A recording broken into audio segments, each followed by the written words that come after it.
Today, my dear friends, in today's Gospel from Matthew 11, verse 25 to 27, Jesus prayed to God the Father, saying, I give praise to you, Father, Lord of heaven and earth, for although you have hidden these things from the wise and the learned, you have revealed them to the little ones. Ano pong ibig sabihin nito?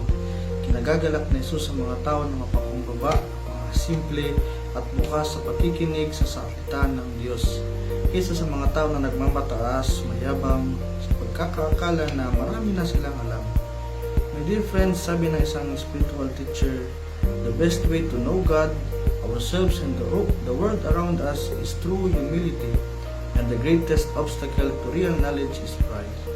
Kaya sana, huwag natin isipin sa ating mga sarili na napakadami na nating alam. Hindi na natin kailangan makinig sa ibang tao, hindi na natin kailangan ng gabay ng Diyos.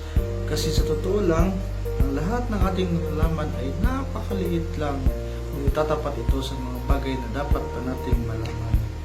Sabi nga ni Socrates, isang ancient philosopher, true wisdom comes to each of us when we realize how little we understand about life, about ourselves, and about the world around us. So let us pray. In the name of the Father, the Son, the Holy Spirit. Amen. Lord, we admit that what we know is nothing compared to the greatness of your wisdom. Teach us to be humble, to be simple, and to admit that we always need your guidance, your inspiration, your enlightenment.